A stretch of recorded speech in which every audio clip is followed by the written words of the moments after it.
there he goes. All right.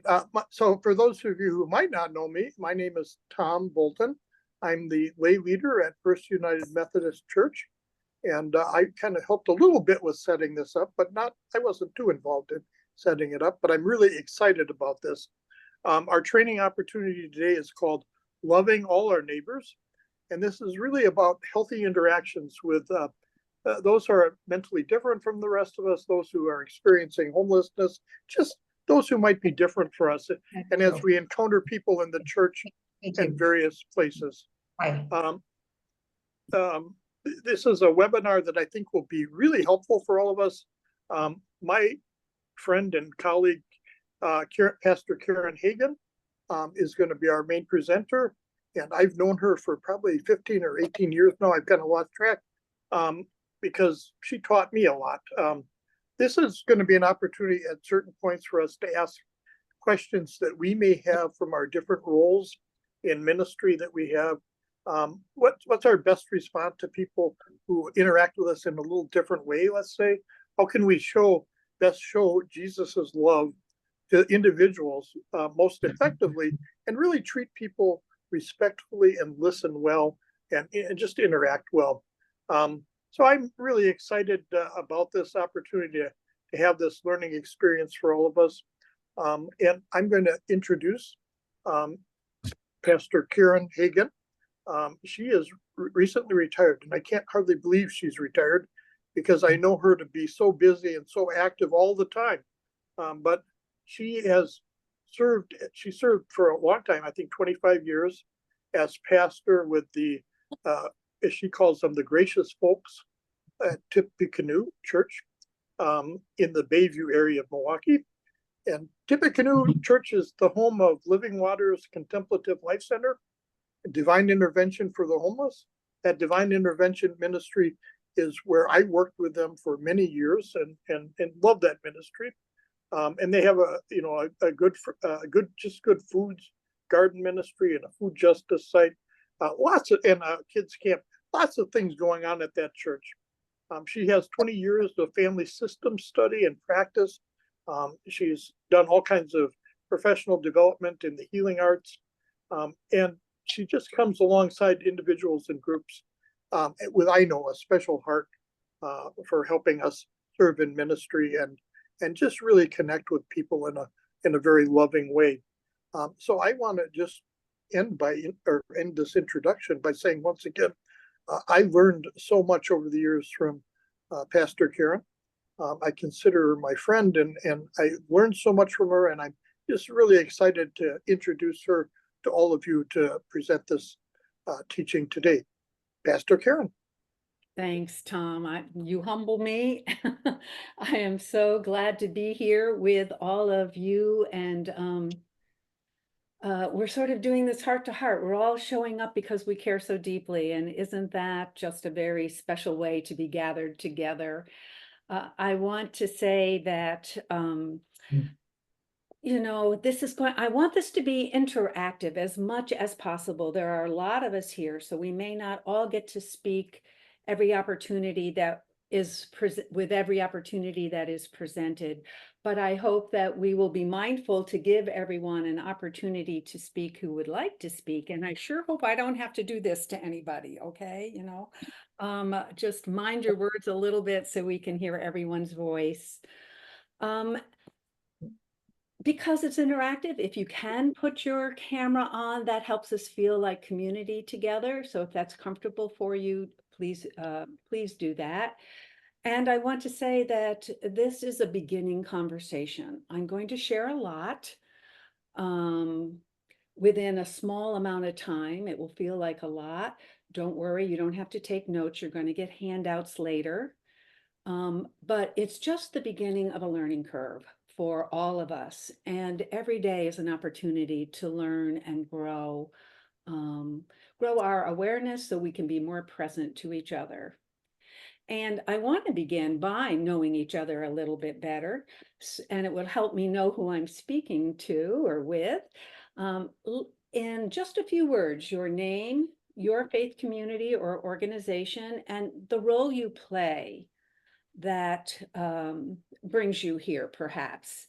The other piece, after sharing those briefly, is I would like you to share with us what actually brings you tonight. What is it you're hoping for tonight? What is your heart's deepest longing in being here tonight? And I'll call on us by first names, and I'll go first so you can see what I'm talking about. And again, my name is Karen Hagan. I'm a retired Presbyterian pastor. And what brings me to this conversation is a deep desire to instill calmness within beloved community. And Deb, what brings you tonight? You didn't know I was going to call on you. Hope you're muted.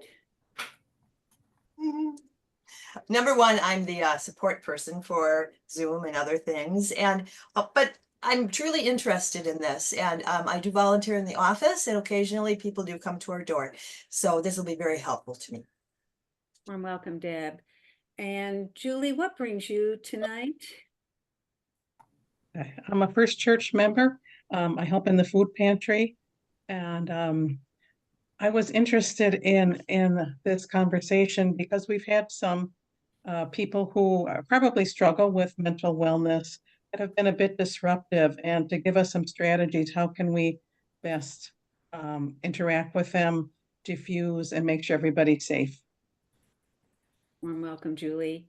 Annette, tell us who you are and what brings you tonight. I'm Annette Entrevaya, and I'm the coordinator for the food pantry at First Church. And I'm here because I want to learn the things that you were, that was in the announcement. I'd like to learn how to properly work with people who might have problems other than what the norm is. And we have experienced some of that at our food pantry. So I'm hoping to learn more about that. Welcome, Annette. And Valerie, what is your faith community or organization and brings you tonight? I'm also a member of First Church, and I'm an usher. And we have had the experience of having people who have questionable mental health issues come on Sunday morning and want to know best how to serve them and still keep the congregation safe. Welcome, Valerie. And Carol and partner, screen sharer.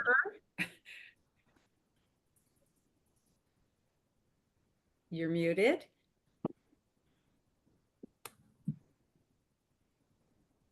Okay. All right. Hi, Carol and Wayne. We're both in the food, work in the food pantry and our ushers. And mainly with the food pantry, I like to make people, we talk to them quite a bit, and we just want to make them feel comfortable and how to make them so they're not embarrassed at all. Exactly how do you do that? And Carol, did you want to add to that? I guess we're just involved in a lot of people from the outside, and I agree with what Wayne said. It also will make, hopefully make us more comfortable as well, speaking to them. So Thank you. Welcome, Wayne and Carol. And it is true, the more comfortable we are, the more comfortable others will be. Bonnie, tell us about yourself and what brings you tonight. Bonnie, I'm a member at First Church, and also serve in the food pantry frequently. And I'm also have been chair of the Greeters, that organization at church, and especially at Greeters and in various places. We do encounter people who we are questionable, or we always don't know just automatically how to respond. A man came into church the other, Whoop, I'm gonna stop you After right there, church. Bonnie. Bonnie, I'm gonna stop you right there. Hold that, and you may want to share that a bit later. Don't forget it. Welcome, Bonnie. well, Yes, I know. A reminder, if you're not speaking, if you could please mute yourself to minimize any feedback. that wasn't mine. Okay, thank you. And I see someone who, it says iPhone, and I'm not sure who you are, but would you introduce yourself? Again, if you would, Okay, yourself if not speaking. we're Dave and Oksana Carlson. Is our speaker working? Oh, you have joined us now, David. Yes, and I will greet you in a moment if you could mute yourself briefly. Thank you. Thank you. And okay, iPhone lady. My name is Carmen. I think I'm the one probably that you're looking for. First Church, and I serve as hospitality person, and my job is to be there and assist people on the first time they come through the door on Sunday morning. I stand in the narthex and kind of make them welcome and feel relaxed. And what brings you tonight?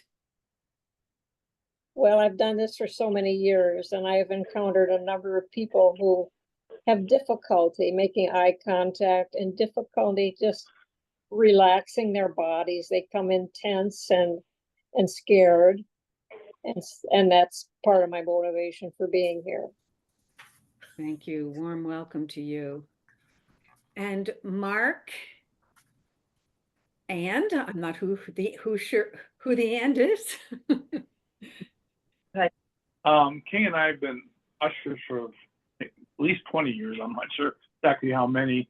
And I'm also a member of the trustees. So I was curious what this meeting was, and that's the reason I'm here, see what I could learn from it. And we usher obviously with people and trustees, we interact with guests, fixing things, and that's fine. Thank you. And Kay? I just wanted to add that it's always the old adage, you don't know what you don't know. So it's always good to learn new things about how to work with people to make them feel comfortable and safe. So that's my goal. Warm welcome to both of you. And Leroy, would you introduce yourself? And, oh, that may not be a Leroy, but that's the name up on the screen. And share what it is that brought you to our time. I'm Pat. I belong to First Church also. I'm an usher and I help with the food pantry. And I just want to learn more about how making people feel comfortable and making people feel welcome. Thank you. Thank you. Warm welcome. And I know that's not Judy, but that's who it says. Want to introduce yourself?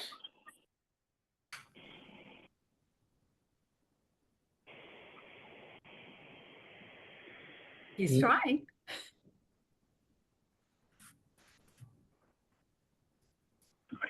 Not working, Judy. There we go. There.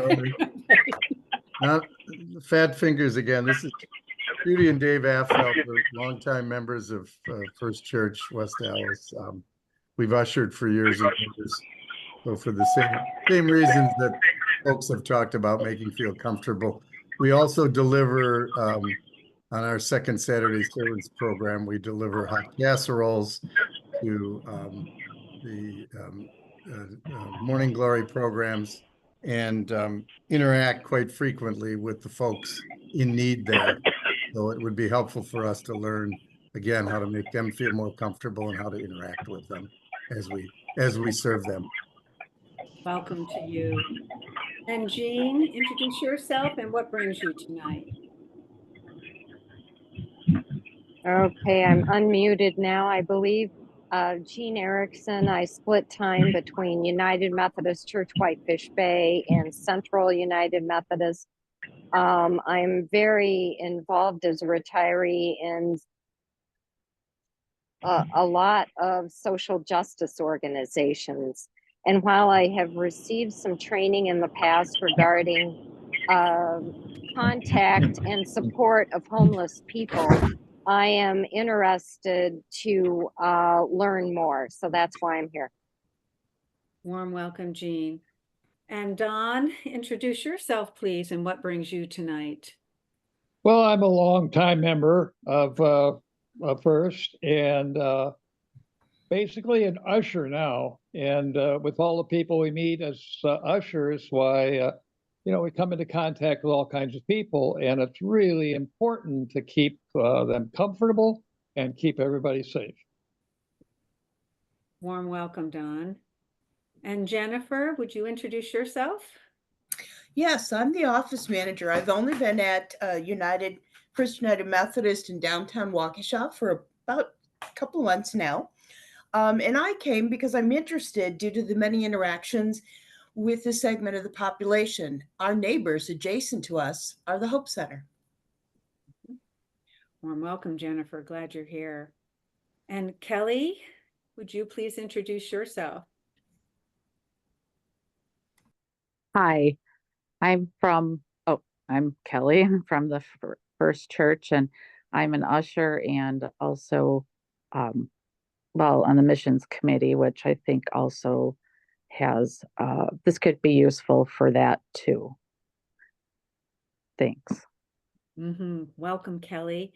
And David, would you introduce yourself and what it is that brings you tonight?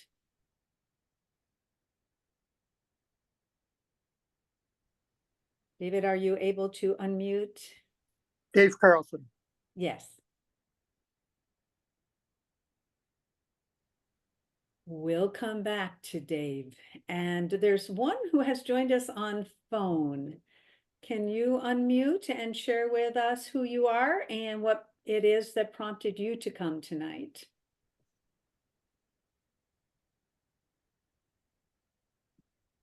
Okay, we'll come back if it's possible to reconnect. And I want to include Tom. Tom, what really prompts you to come tonight? For me, partly it's because I do interact with lots of people through a variety of ministries still. But also I know what a good teacher you are and a great facilitator. And so I want to help facilitate this sharing, although I'm not going to say much tonight, but I'm just happy to facilitate it. I'm going to interrupt the flow for just a second though, and ask people one more time, if you're not speaking, please turn off the mic on your device. The background noises is challenging sometimes. Thank you very much for doing this. Thank you, Tom. And Ron, we know some of the reasons why you're here, but what prompts you to know more about this? Well, I'm Ron Kroll. I'm the interim pastor at West Allis First. And partly I'm here just by the experience of the people from the First Church. It's an awesome congregation, and this feels like opportunity for them to even grow further into themselves and into the ministry that they're doing. And for me personally, I find myself sometimes getting a little nervous with people that are too different, and I'm looking for some strategies that might help me to calm down and allow myself to be a better presence with people. Thank you, Ron, and warm welcome. And so I want to invite you to take a moment now and just within yourself, let a prayer rise. What is the prayer that's rising in you, that's for you or for others as you begin this ministry? Because this is ministry and it sort of starts again right now. What's the prayer rising in you? And just take note of that for yourself.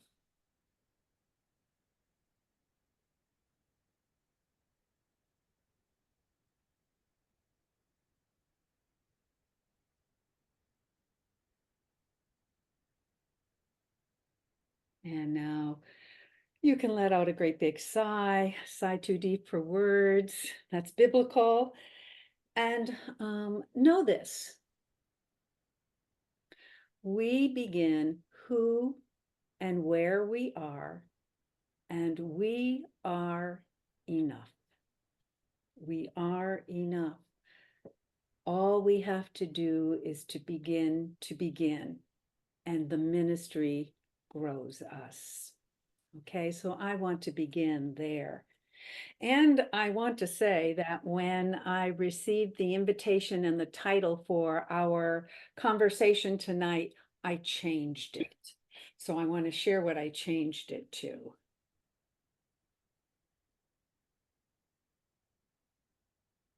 Not a big change. Loving all our neighbors, healthy interactions with those who are challenged by mental wellness and those who appear to be unhomed. Those who appear to be unhomed. And when I renamed it that, and I did so because of my experience over the many years in ministry, as well as with those who are unhomed, I realized, my gosh, that could be any one of us on any given day, right? So that's really grounds you differently in the conversation. I think it grounds me differently. To really let that sink in means to me that the person most in need of my help may not be the person I'm expecting it to be. People come gift wrapped in all different ways and with all different challenges on any given day. And in fact, going beyond that, the very first night, Tippy Church opened its doors as a warming room prayer vigil for those who were unhomed. We call them our guests. We call our staff hosts. Those are intentional ministry words, not the homeless and our staff, but our hosts and our guests. The very first night, I was meeting with two of our hosts. Never done this before. I'd never done it before. One of the hosts said to me, yeah, but Pastor Karen, how do we know how to treat our guests? And I said, well, what do you think? And the other host said, after a few minutes of thinking, I got it. Treat everybody, every guest, as if they are Pastor Karen's son or daughter. Boom. That's the touchstone. Each guest is someone's son or daughter. And knowing that can open up your faithful heart differently. And indeed, each guest could be your son or daughter, right? And the way you do anything is the way you do everything. So as we learn to do this with others in ministry, we're also learning to do it at home. As we learn to do it at home, we're learning how to do it with others in ministry and in all parts of our lives. So let's begin with a few basic myths. You probably already know these. You may add a few more. The unhomed, those without houses, smell. No, that's a myth because there's a continuum in the population of those who are unhomed. It is true that those who live in camps, they call themselves campers, not homeless, by the way. Campers don't have access to electricity, so they obviously sure don't have washing machines and dryers, so they don't have access to clean clothes, but it doesn't mean they are unclean. And certainly there are many people who you interact with on a daily basis who are unhomed, who you would never recognize as such. They do not smell.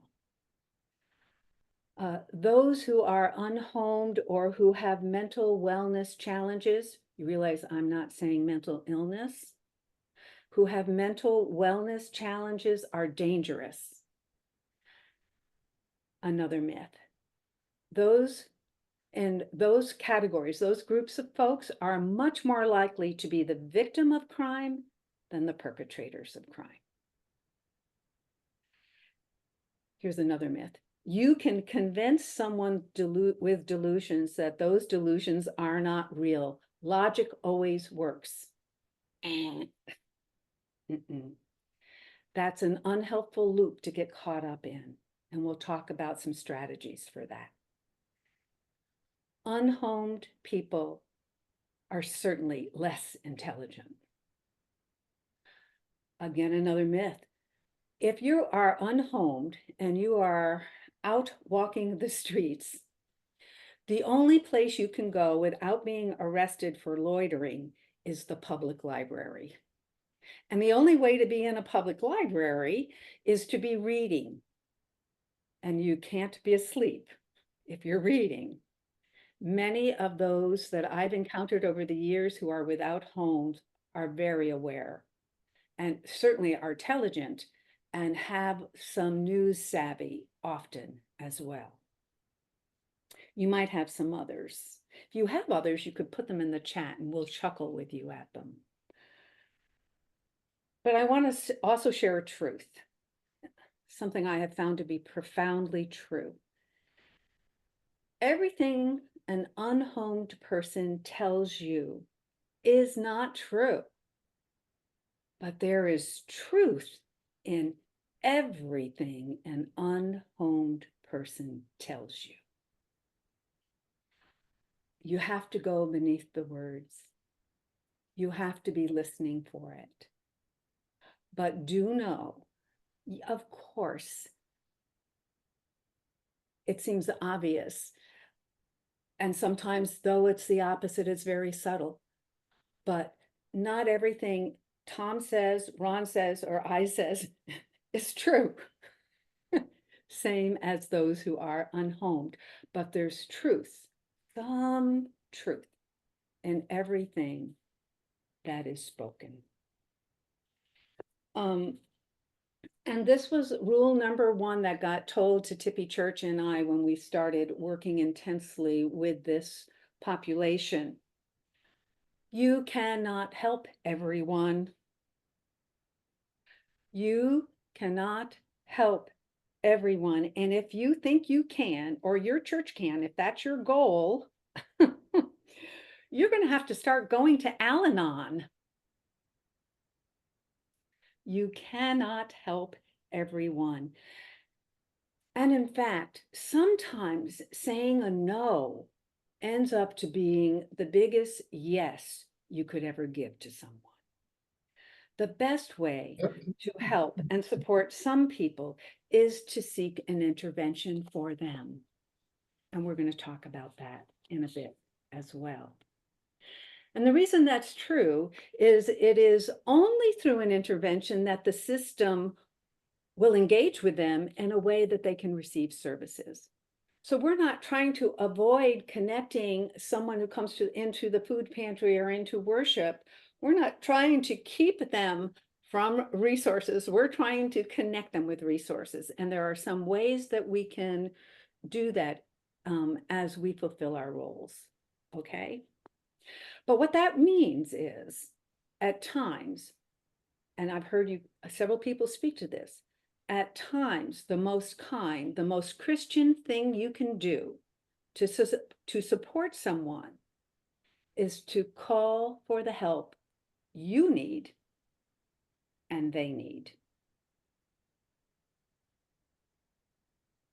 We cannot help everyone. And sometimes the kindest thing you can do is to admit that to yourself, ask for the help you need, and get them the help they need. Okay? And we also know healthy boundaries in ministries means working in teams to assess together, to share ideas and brainstorm together. I'm not necessarily the best pastor on the screen right now. It might be Kay right now. So we need each other's best ideas and thoughts. And we need each other's back so that if a situation calls for more help, there's a way to get that efficiently and safely.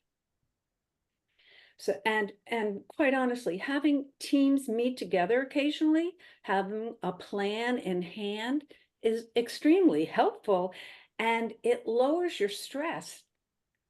Several people say, I want to be calm. Knowing you're not in this alone and that there's a team and a strategy helps you be present differently to each person who comes in.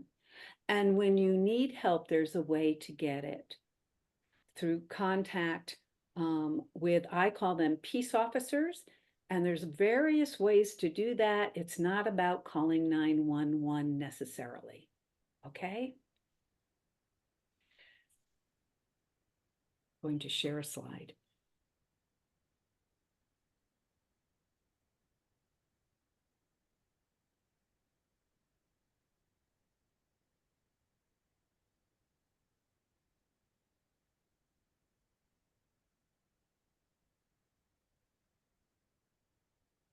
Don't you?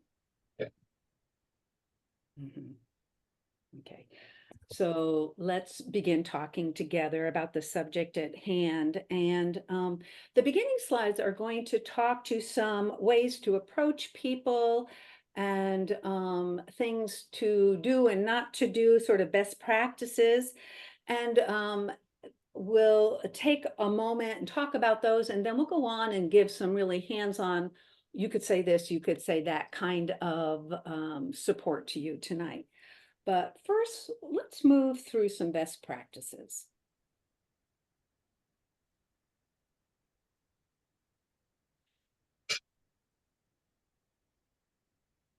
So, approaching someone who comes through the door. Are you breathing or holding your breath? Because if you're holding your breath, you're tense. So a big exhale and find your calm, find your even tone voice and approach, but maintain a distance. The peace officers I've worked with have suggested at least 10 feet initially as you begin to speak to someone. You don't want them to feel trapped. You don't want to feel trapped. You don't want to move in too close too quickly. You want to minimize stimulation. So put your coffee down, put your paper down. If someone calls your name, don't respond. Minimize distraction, and so that you can be present to this guest who's come through the door. Short, simple questions and directions. I always say in life, treat everybody like they're a 3-year-old. Okay, because we all are when push comes to shove. So short, simple sentences and questions. How can I help you? It's downstairs. Go this way. After you go down the stairs, someone will greet you. Very simple, concrete. Expect mood changes, so don't let them throw you for a loop. Okay? And be alert that they may do something impulsively. It isn't necessarily dangerous. It isn't a reflection on you. It may just be them moving their body and regulating themselves so they can be present. And gently refocus if they begin to drift the conversation or you're not sure what they're asking for by asking those short, simple questions. Now, how can I best help you today?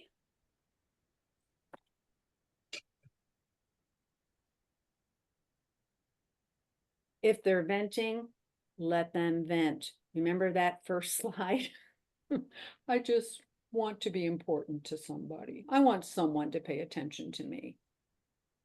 Let them see you hearing as they speak. I think you get what that means, right? Look like you're paying attention. You shouldn't, that should be a no-brainer because you are paying attention. Here's a key thing.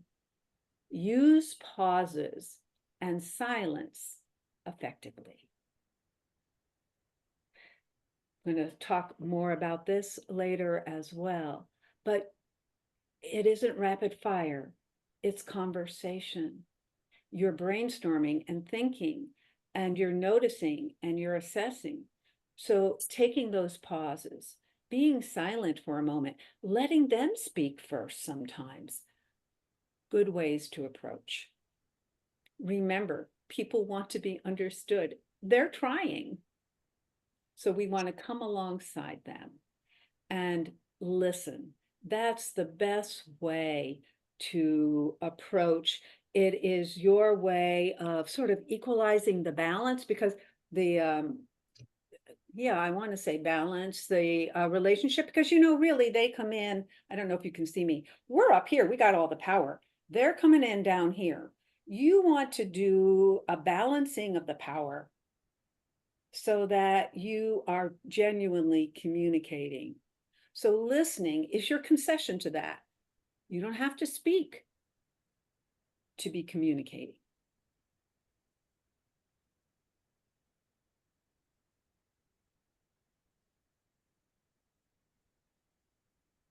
Your initial contact sets the tone for the rest of the time you have with each other. So again, mirroring calm, especially if their intensity or behavior is erratic or loud, or they seem edgy, you're being calm and slowing down with them and paying attention in a way that you begin to get a sense of what's going on, and always positioning yourself for safety, always being aware of where your exit is. I would never put my back to the wall. I would always put my back to the door or a door, okay? In case I need to leave quickly. But also, they may need to leave quickly and let them, okay? Sometimes they leave. But positioning yourself safely, not too close, not too far away, aware of your surroundings, how you would leave quickly if you needed to. And always, when the timing is right, stating your name and your organization or role. So, hi, my name is Karen. I'm one of the ushers today. It may be appropriate to ask for their names, but at that point, it may not. You may slip that in a little later. But I'm your usher today. May I show you to a seat?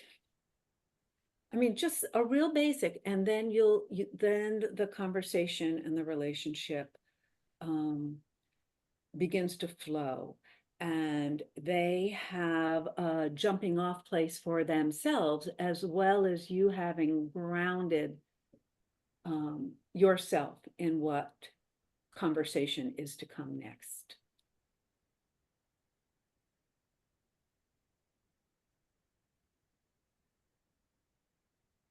In conversation, just encourage them to go on. Listen to them, encourage them. Tell me more about that. Really? Wow.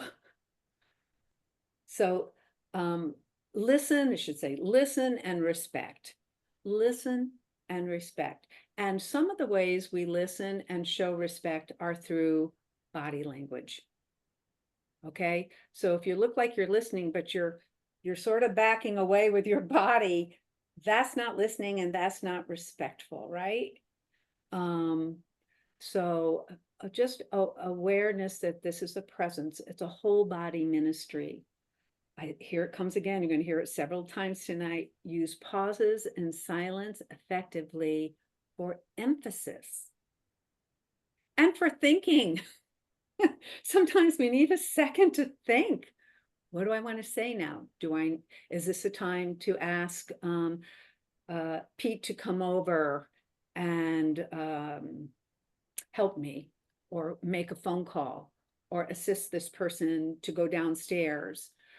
So pauses and silence for emphasis, like they've said a lot, and you pause and you're looking right in their eyes with a kind face. That's for emphasis. That's for understanding. And then speaking, or letting them speak next. And affirming and reinforcing positive feelings. I wonder if it's most of us, as well as many who are unhomed, who have our negative feelings most affirmed and not our positive ones. So just awareness of that.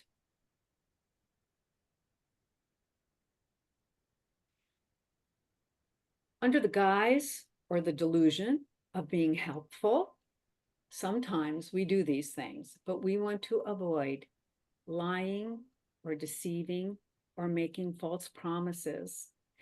Even if our intention is to try to get them to X, Y, or Z place or position or help, if we haven't been truthful, it will backfire on us and so them in the long run. Don't engage in arguing, trying to convince somebody of something. You can't. They can't hear you. Not engaging in the argument or agreeing with their delusions, bringing them back to the moment, not negating, not commenting, not judging, and not agreeing, but bringing them back to the moment as possible. If that's not possible, you need help. If they won't start arguing and they throw a chair at you, you need help. Okay? Avoid violating personal space. For me, it's about 2 to 3 feet. I'm pretty comfortable with most people. But, most people who come in a food pantry or who are unhomed or the working poor who come to church, no one even looks them in the eye. And so their sense of personal space may be very different than yours. So really distancing self and moving in slowly as you sense you're invited to do so. Avoid raising your voice because that adds to emotional trauma, right? Okay. So I'm going to stop share for a moment.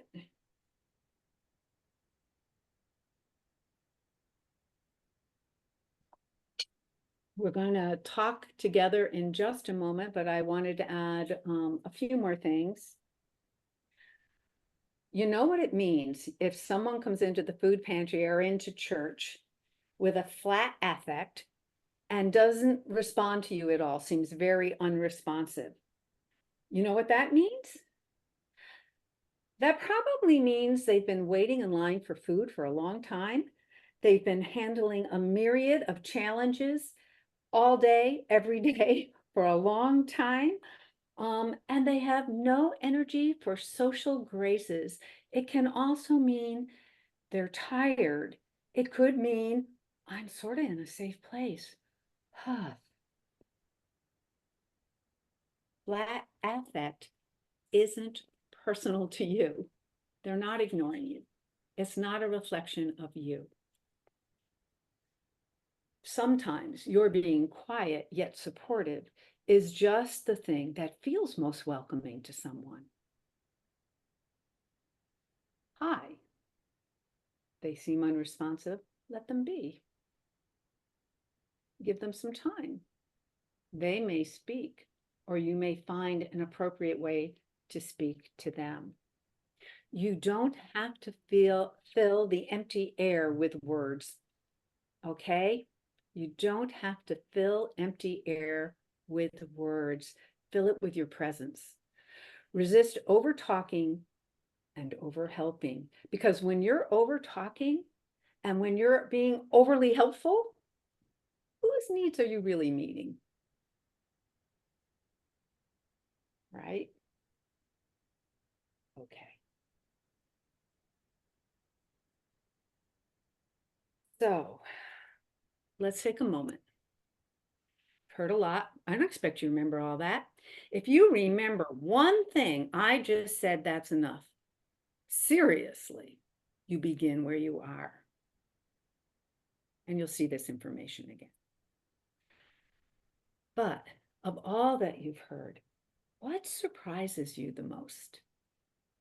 What surprises you, caught you off guard, or gosh, I didn't know that, or how could I have forgotten that? It's so basic.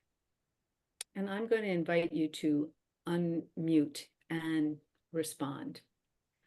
If you unmute, I'll call on you. What surprised you in what you just heard?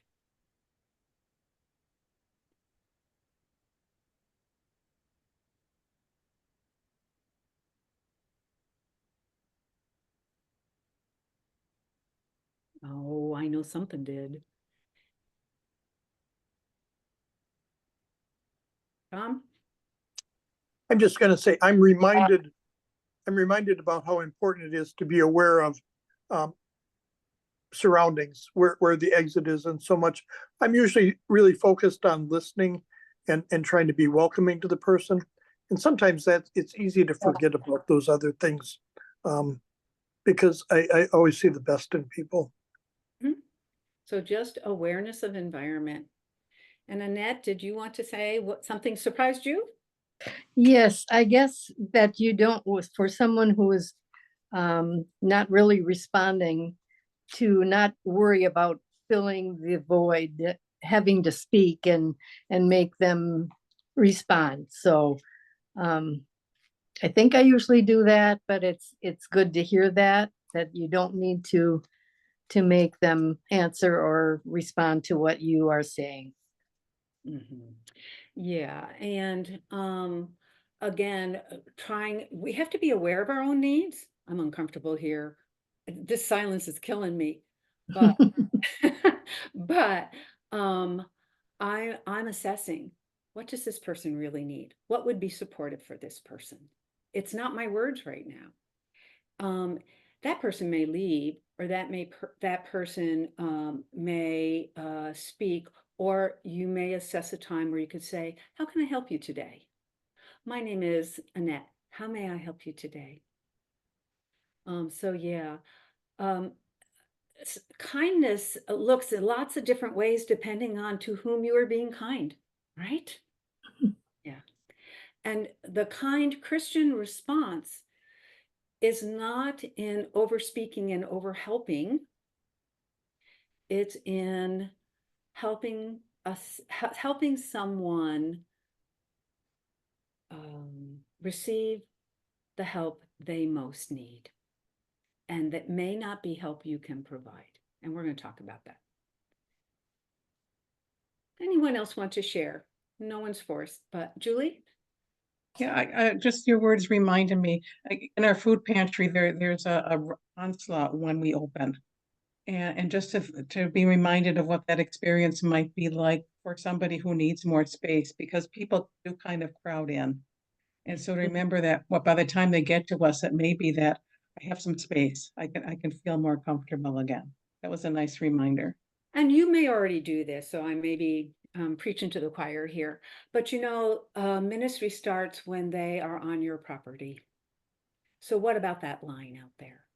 Who's the hospitality host going out with some cool water in the in the summer, or a hand warmer in the winter, or just walking the line saying, "Oh, hi, it's nice to see you again today. How'd this week go? How are you? How you doing today? Not necessarily how are you. How you doing today? Boy, hot out here, isn't it? But some line hospitality goes a long way. And in a way, you're doing a version of that on your Sunday morning worship services. I can't remember who said it. What was it, iPhone lady? Or was it Bonnie who said she's the hospitality lady in the Sunday morning before they even get to the ushers? So you've thought about that on Sunday morning. How might you think about it in the other ministry settings that you provide? Yeah. Carmen said that, and a variety of people fill that role, actually. Okay, good. Again, I go back to, this wasn't me. This isn't my thinking. The very first night of DI, an untrained volunteer said, "Oh, I know how we can do this. Treat each guest like they're Pastor Ron's son or daughter." Whoa, that goes a long ways. You might even treat them better than you treat your own son or daughter. But just that awareness, and for me in life, integrity is about trying to be the same person in all the different settings in which I find myself. The way you do anything is the way you do everything. So as I practice being better to my own son and daughter, I'm better to the guests. As I'm better to the guests, I learn new ways to be better to my own sons and daughters. It's a package deal. Anyone If else? I may, one of the things that surprised me was how much emphasis you put on silence and pausing. I think that's good. But I think it's also important when you're talking to people to not necessarily do it confrontational face to face, but even an angle is more comfortable for many people. So that you're not blocking where they want to go and what they want to do. Yeah, you know, you want to know where the door is and not be blocked, but so do they. Right. You know, coming as a hungry person, can you imagine the courage it takes to stand in a line to get food? I don't think I have the courage to do that. Can you imagine how hard it is to come into a church, one of the most unsafe settings in all of America? If you don't fit in with that particular congregation, right? So, yeah, really paying attention and assessing and greeting people how they are.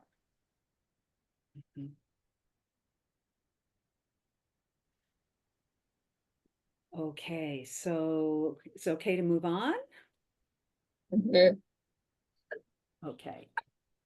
I'm going to share screen again, and we're going to look at some things you could say and some reminders about listening skills and those kinds of things. And you'll be getting this as a handout. Okay, so worry not.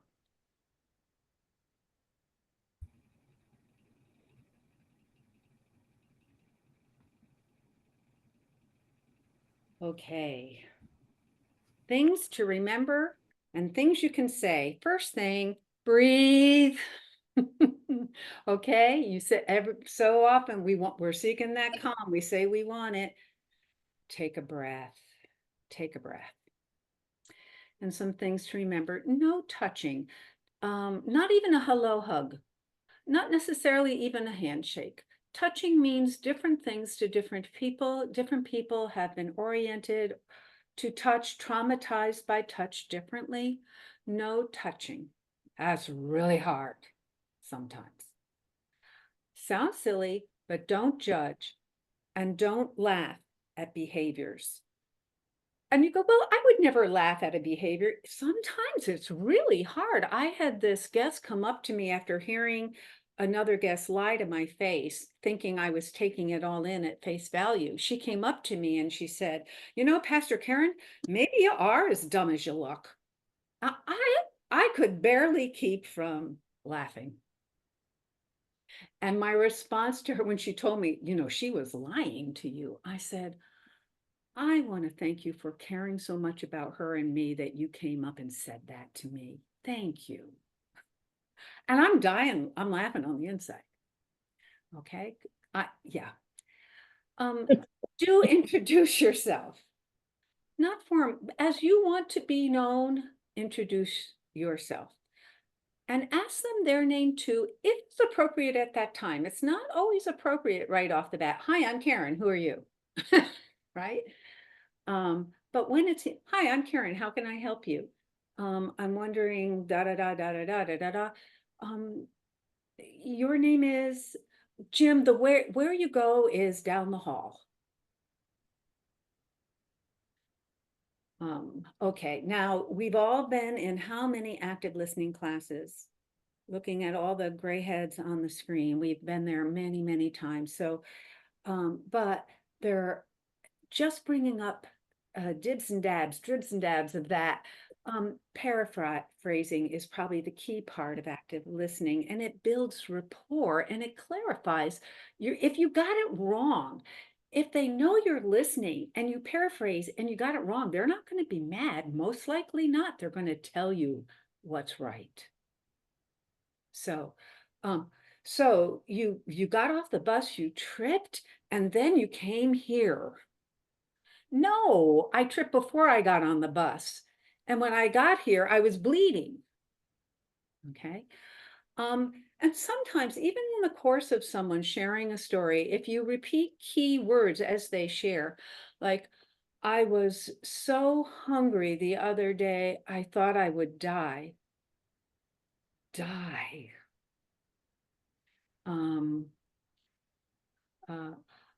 My son told me that they thought we should go to the library tomorrow. To the library. Okay, so just ways of letting someone know you are right there alongside. And if someone would be delusional, to redirect them rather than to engage with the delusion. Rather than saying that's not so, or trying to explain something rationally to them, like there are no such things as green Martian men. Or the government doesn't know you're here tonight. Rather than that, to redirect, maybe to affirm and redirect, like, that sounds exhausting. Are you hungry? You don't want to engage with the delusion, but can you redirect? Set boundaries for yourself, give yourself space and them space, saying, let's sit over here and talk about it. Or it's okay if someone's pacing and upset, say, it's okay, pace over there. There's more room. Or I'm going to sit down. Would you like to sit down too? Maybe you want them out, over on the bench across the room away from the front door. Always leave a way out for them and you. It's okay if they leave. You can't help everybody. Some things you could say. Tell me more about that, or tell me what happened. Sometimes you might be able to say, you're not in trouble, but you probably don't need to say that. But you can say, I want to help you. What would help now? I want to help. What would help you now? Sometimes it might help someone to hear, you're not in trouble. I want to help. You hear the difference in my tone, the difference in the meaning? I can. What would help now? And mutual problem solving, talk about building dignity and respect, self-respect. What are your ideas about that? How do you think we could make that work for you? Just ways to engage them and empower them in solving their own problems, so to speak, challenges. Here's another one. I need you to versus you need to. You don't want to say, I need you to. You want, oh no, I'm sorry, I said that backwards. I said it right the first time. Not saying, you need to go sit down, but rather saying, I need you to sit down.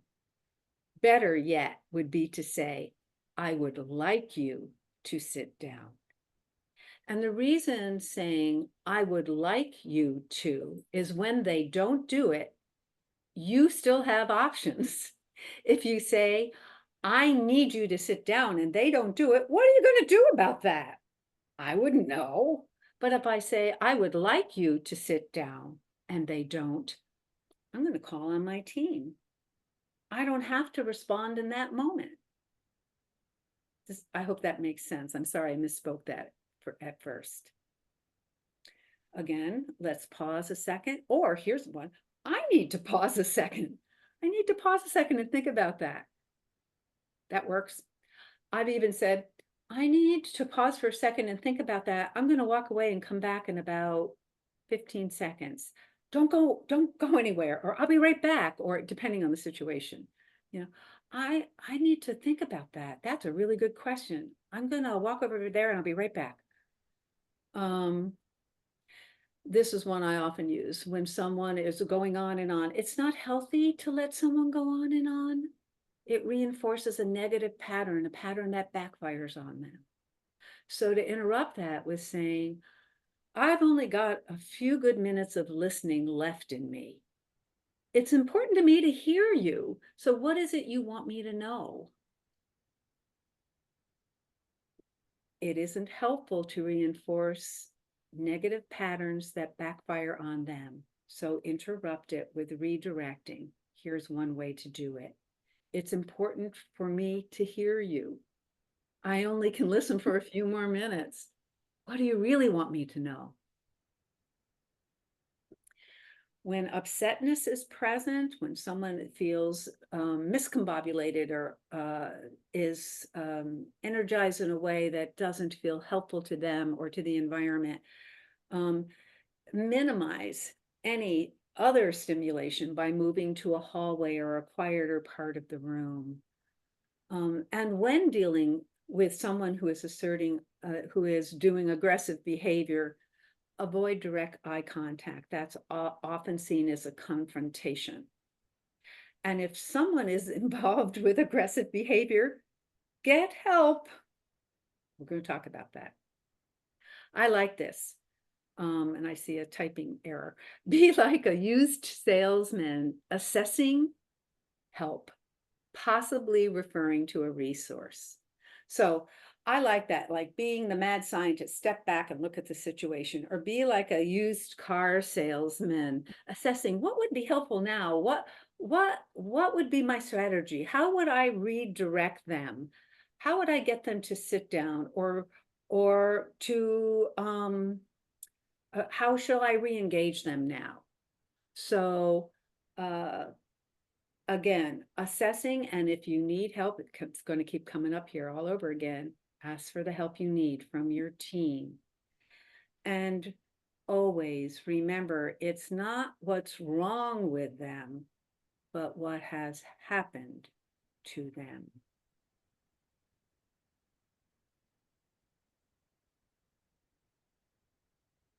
That was a lot. So take a breath.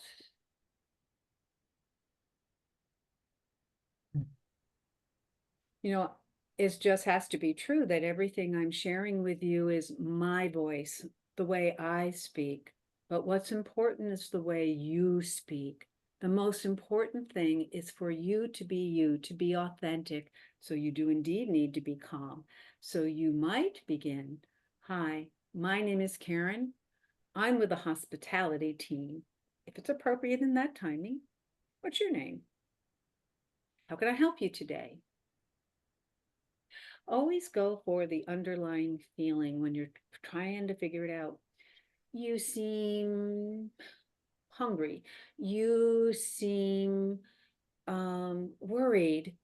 You seem very sad. I'm not sad. Well, tell me more.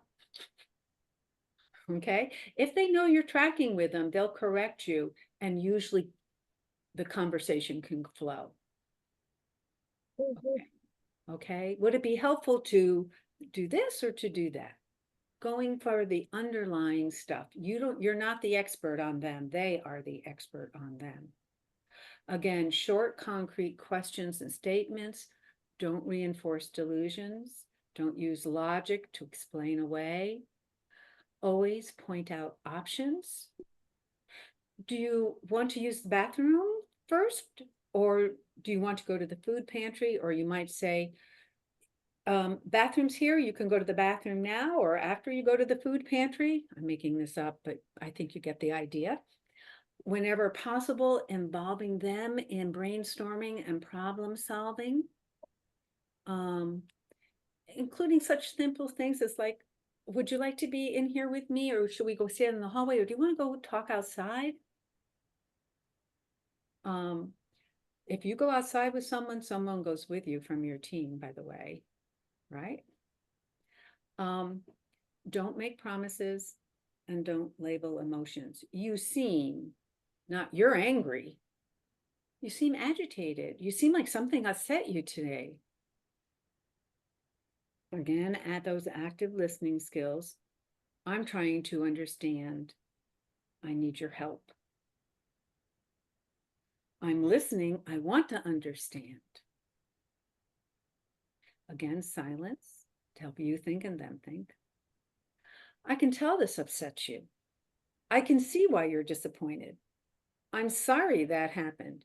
So it's empathy versus sympathy. Help me understand what you would like or what you need. Here's one. This works with your kids and your grandkids. When you yell at me, I'm frustrated because then I can't listen easily or understand. Try that one. That works with grandkids. When you yell at me, I'm frustrated because then I can't listen easily or understand what you're telling me. I'm having a hard time hearing with worship going on. Could we go into the lobby or vestibule or whatever, you know, I'm having a hard time hearing you in the food pantry. Could we go out into the hallway? Again, don't reinforce negative patterns, delusions, complaining, divert with a question, use your space. You don't have to stay right where you first engaged. And remember, autonomy builds dignity.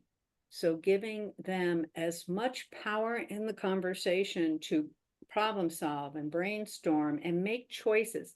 I'm going to the food pantry, then I'll come talk to you, or then I'll use the restroom, or I don't need you to help me. I'm going to sit down. That's wonderful. You succeeded. You got the person to figure out what they wanted, to speak to it, and to do it. Okay. I don't need your help. I'm going to sit down. Okay. Brownie points. You know, if it's appropriate, you might say to someone, tell me more about what happened before I arrived or before you arrived. Again, a way to hear them into speech. And often with speech comes clarity. Bring the conversation back to the situation if they begin to drift, redirect their attention. There may be a reason to say, do you have a doctor or a clinic or a case manager? More likely in our roles, we would say, do you have a friend or a family, someone in your family I can call for you? You know, if they're saying, I need help, that's a place I would start. Do you have a friend or someone in your family I can call for you? And if they say no, then you have another set of options available. Can I help you by doing this? Or what kind of help do you think you need? What would help? There's that same, that's really the only sentence you really need to know, isn't it?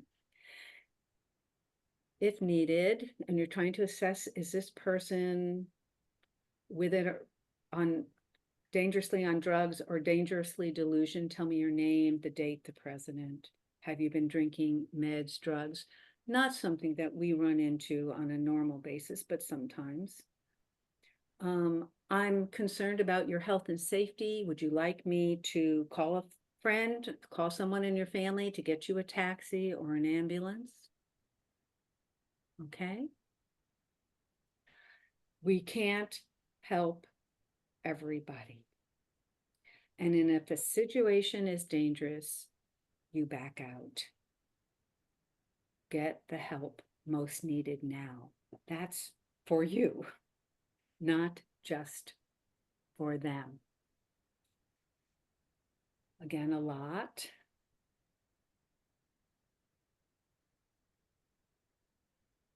And you'll be getting these handouts without the typos. And now probably the most important slide of the evening.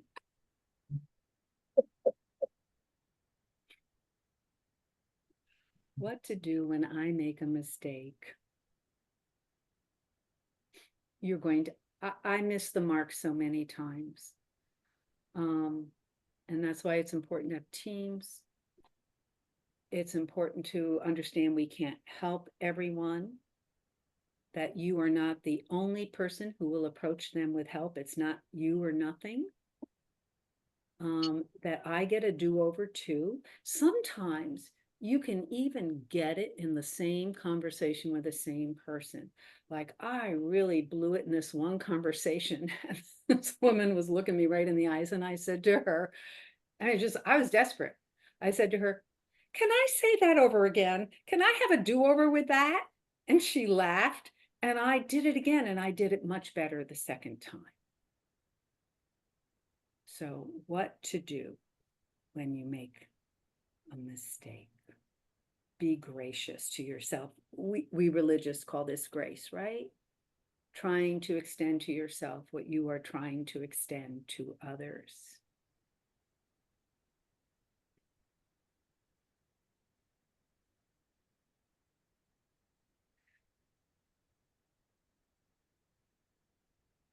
So I'm not going to stop screen right now.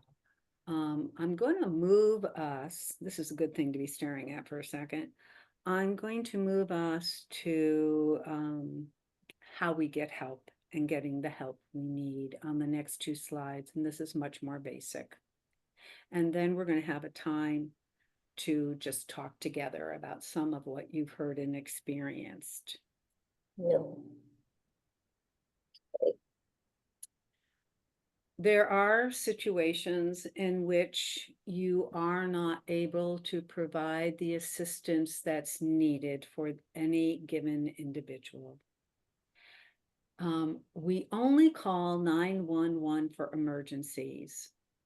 And that means someone's life is an immediate danger, or property is an immediate danger, like a fire, or someone has a knife, or an extreme health situation. Most of us don't know that there are non-emergency phone numbers for the police, and they respond usually quite quickly and in very helpful ways. And for 90, I think in the 15, 17 years that I was involved with divine intervention, the emergency number might have been called 4 or 5 times in all those years, because the non-emergency peace officers are well trained and show up. It may take 20 minutes. And if the situation changes in those 20 minutes, you do call 911, but usually you have time. And you see on the screen the non-emergency Milwaukee number, but I know you're in West Allis, and I believe this is correct. But Ron, would you please call it and make sure it is? And just, call it and say, I'm the pastor and I'm testing out the non-emergency number as we help people in our food pantry, and just get any particulars that the West Allis Police Department uses. You can request, when you call this non-emergency number, some crisis intervention officers or outreach teams, and if they're available, they will send them. But if not, an officer will come, and all officers are trained to be able to respond to someone in crisis, in quotes. Further, then, once the contact has been made with the non-emergency police, here is how some people finally get to engage with the system in a way that they get their needs met. Did you hear that? It's not a punishment. It's the only way that people can get services is if they connect with the system, and many resist doing that. This connects them. And I've never seen it to be harsh.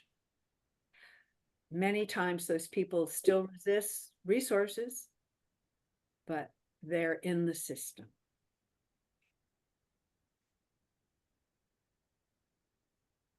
I'm going to go back to that slide for just a second and say this. I worship in a church now that has a lot of folks come in who are working poor and unhomed. And one morning, a gentleman came in early. No one knew he was in the building. And he went to the communion table and took the lighters off the table and was flicking them. And there was a team, and they did approach him. They deemed it wasn't an emergency because they were able to get him to lay down one, and he left with one. When we unpacked that, because I wasn't part of the team, but they asked me to unpack it, we looked at it from a bunch of different angles. They did not know there was a non-emergency number they could have called. I'm just a person in this congregation. I'm not the pastor. Some would have assessed that an emergency to have someone who seemed challenged flicking lighters in a building where there are people. That would not have been inappropriate to call 911 if that was the team judgment. This team said, if we can get them to leave and no harm has been done, that feels comfortable to us. But now we're worried about him out there. And that's when I said, do you know about the non-emergency number? Because you could, even when he leaves, and most of the time people will leave, they will see if they can find him or her and provide assistance, make sure they are safe. Not that just that they would do no harm to others, but would not harm themselves. So when you make that call to 911, but you're not going to call 911 hardly ever. It's more calling that non-emergency number. You want to be able to say your name, your organization, your role. I'm the usher, I'm the pastor, I'm the meal program coordinator. We're at First Church on your street address. If there's a weapon involved, and the description of the person, that is height, weight, hair colors, style, hairstyle, their clothing, not just a dark sweatshirt and jeans, but a dark sweatshirt with a bright red logo, jeans and purple sneakers. You know, as specific as you can. And when they left, they were heading north on Howell. And when I would call, I would say, this is who I am. Someone is just leaving our building who is in need of assistance. I feel they may be at risk out there on their own. Would you please intercept them and support them? If there has been no weapon, and often if it's a person of color, I will say they are not acting violently. They are not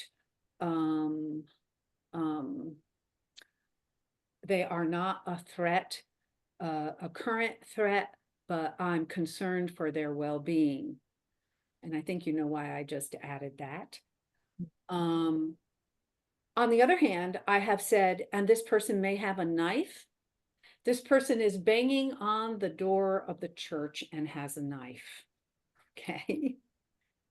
So as much information as you can about what you want from them and the description of the person, and especially which way, or give them a clue on where to look for them. Okay, and it may be that they're in our churchyard and won't leave. I'm going to stop share. I have not been watching the time. We are way over. But take a moment. Again, that was a lot of information.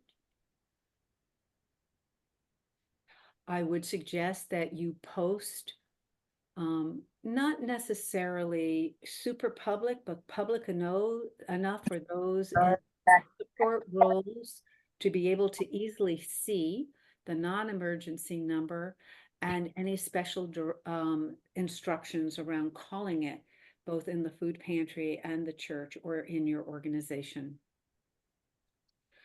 So I see Ron put some more information. Yep. And that's wonderful. Thank you for doing that. Ron, I really appreciate it. So we're barking up the right tree there.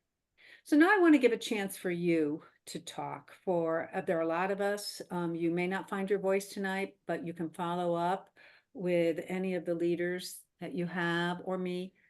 But are there any questions or concerns or follow-ups that you would like to ask tonight?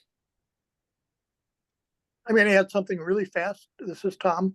And I'm just going to say, I've had the experience using the non-emergency number a couple of times on Friday nights, and always got good responses where the individuals received help. And we had officers who were really service-minded and helpful. And the other nice thing is they usually provide feedback to us, whoever made the call, about what the outcome is. And that's a positive thing that helps us learn more about our ministry as well, and what happens in the aftermath. And that's a really great thing. I love all of your comments about active listening and just treating people with respect. Those are things that are so important, but we need to remind ourselves of that regularly. And I find when I'm going into different assignments, it's very helpful to me to just approach it with a little bit of prayer time privately about what is it, and you've taught me this among others. What am I bringing to this today? And Lord, what do I need to help me do this better? And then pray afterwards what the outcome was, what you've learned about it, about yourself and about others. That's it for me. Thank you so much. That was very insightful, though. Thank you, Tom. Yes, so calling the non-emergency police number is often a gift you give to someone whose needs are beyond what you can help. Julie? Yeah, a very specific question. When people come to the food pantry, we ask them to show some identification. We only serve the residents of West Allis, so we ask them, "Are you from West Allis?" And I'm just very aware that if somebody is unhomed, it just feels uncomfortable when we ask them, "And where are you living?" And is there a way we can make that easier for those individuals? So is there a way? Is that what you said? Is there a way Yeah. to make it? Because sometimes they whisper, I'm homeless, and it just feels really uncomfortable. Well, I don't know the parameters under which that guidance is given to you, if it's the food supplier, the food pantry, or whatever, but you might start by simply asking, I'm brainstorming now, you might start by saying, do you make your home in West Allis? Do you have any ID? I do, but it isn't from here. Then you decide whether that person gets food or not. But I bet you already do that. But you might just start, the question for everybody a little differently. Show me your ID. We need to see your ID. That's pretty standard. Do you live in West Allis? Do you have ID? And then a homeless person can say, yes, I live in West Allis, but I don't have ID, or my ID isn't from here. It might be helpful, but that's a great thing for you all to brainstorm on together. I'm glad you care. Again, line hospitality can negotiate some of the awkwardness of the hard things that have to happen. Yeah.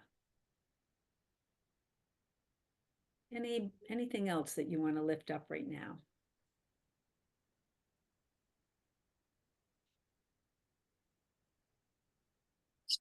Okay. Oh, iPhone lady. Is it Carmen? Did you want Yes. to? Yes. Did you have a question or something you wanted to ask? No, I'm going to have to sign off now. Okay. Thank you for being here tonight. We're all going to sign off in a minute. I have one more closing thing to do first. Tom, did you want to say something else? No, I'm going to thank you so much for doing this, and just note, we'll have probably some follow-up conversations amongst our smaller groups on this as well. And I want, in preparation for leaving, I really do invite you to take a moment and think about what goes with you tonight that feels helpful to you, that's been helpful, that's been life-giving, that really is something you needed to hear or know, to really name one specific thing that goes with you that's life-giving. And I would say for me, it's, I'm not in this alone. If you want to unmute and say what it is that goes with you, you would be welcome to do that or put it in the chat. But I think it's really important because that's what gives it power for you. Name it. What goes with you from tonight that feels helpful or life-giving to you? Karen, this is Kay Hannah. I have a quick question. I know there's one younger boy in our congregation that does have some, like, I know he doesn't want to be touched or approached too quickly, and sometimes he doesn't talk to people. So now, like, I'm aware of him and kind of learning what his likes and dislikes are. Is it appropriate to know, like, for the greeters and the ushers to know who those people are in our congregation so that we know how to respond best to them? Or is that kind of invading privacy? That's an interesting question. And I think that's a team conversation. If there's if there's a real spirit of ministry and prayerfulness in your usher group, your hosts, your worship hosts, it can be appropriate to say, we're aware of, you don't have, here's the secret, not to give more information than's needed. There's the secret. And that anything that you would share would not be confidential. But we're aware that Jimmy likes his space. We're aware that Sue needs help to the pew.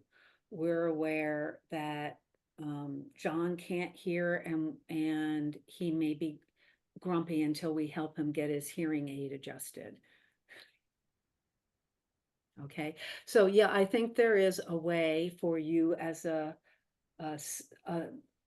ministry team, a beloved community, a community of sacred thought, to give care without violating the confidence or the dignity of the people that you're serving. Okay, thank you. So again, and also I'll be quiet, you don't have to respond, just respond inside yourself. But what goes with you tonight that's been life-giving, helpful? And I thank you so much for this time, and I will send to Ron the handouts I have, and if there are other ways I can be supportive, don't hesitate to reach out. You're doing wonderful ministry. I really appreciate you. Thank you. And again, thank you so much for doing this. The one thing I would say as a takeaway, I'm thinking a lot about this lately, like the early disciples, we go out in teams, we work together in ministry in teams, and that's a good thing. And thank you for teaming with us tonight. You're very welcome. Good night, everybody. Good night. Thank you.